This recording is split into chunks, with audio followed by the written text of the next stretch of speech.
Hello viewers and welcome to our top-notch education consultancy programs.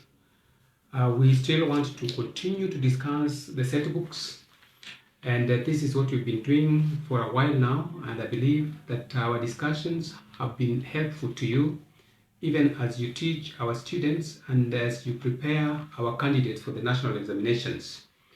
And therefore, this morning we still want to fast-track our discussions on Adepo Sidang's Parliament of OWLS. We started yesterday and we continue to engage our teachers and we continue to engage our students so that we get the best results.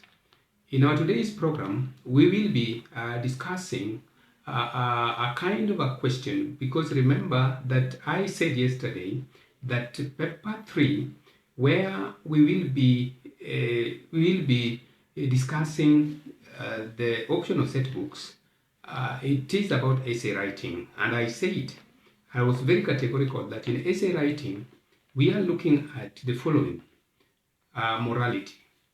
And morality is divided into two. Number one is that there is the virtues, and number two, we talk about the vices.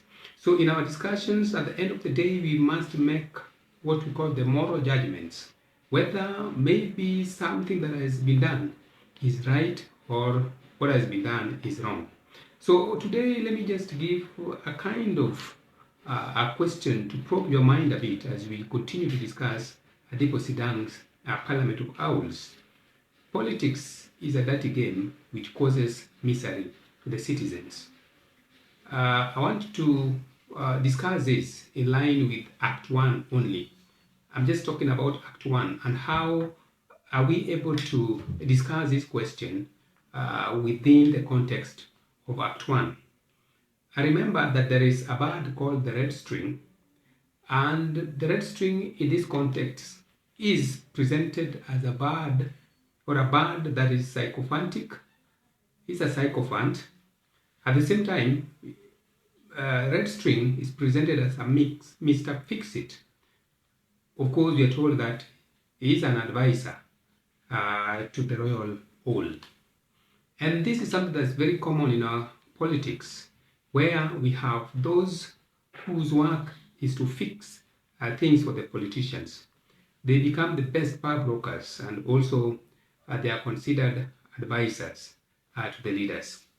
So that is the role that red string plays here as an advisor to the king. But remember that he misadvises the king, because in this context, the Parliament of OWLS has done an atrocity against the weaver birds, the so-called Osog. What is presented in this text are the weaver bird massacre. And therefore, we doubt whether red string advises the royal owl correctly, because when he gave his advice, then 33 weaver birds were killed. Now, the second bit that I want us to talk about here, as a case of misery, is a bit of politics of denying rights. We know that rights, every human being has got rights: the right to live, the right to speak, and even the right of association. But in this context, we realize that the daybirds, or the so-called the grain eaters, have been denied their rights to life. They have also been denied their rights to speak their mind. How does this one happen?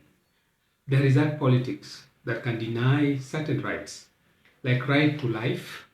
The 33 Osogo, or the weaver birds that have been killed, have been denied their rights of life. And that comes out very clearly, that sometimes politics that we play deny what we call the rights. However, red strings argue that rights come with responsibilities, and freedom has got limits.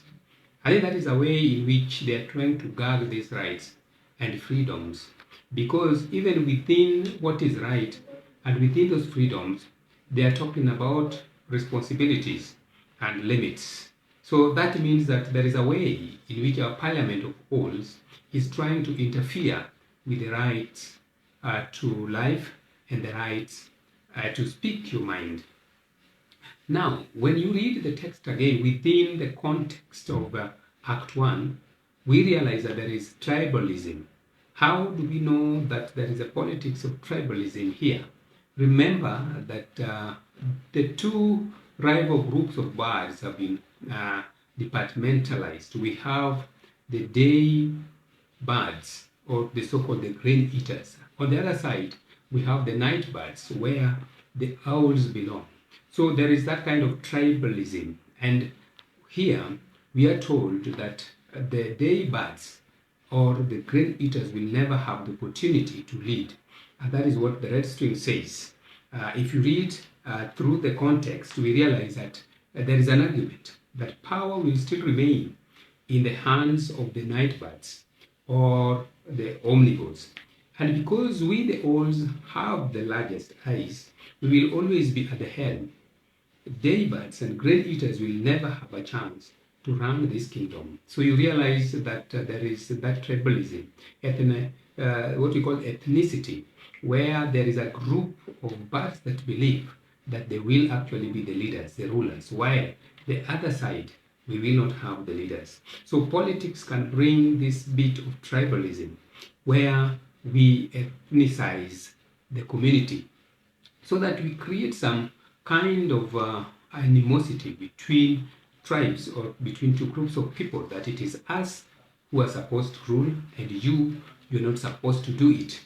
Now, apart from that, we also realize that there is this attempt always to bribe. There is always this attempt in politics to buy people on your side.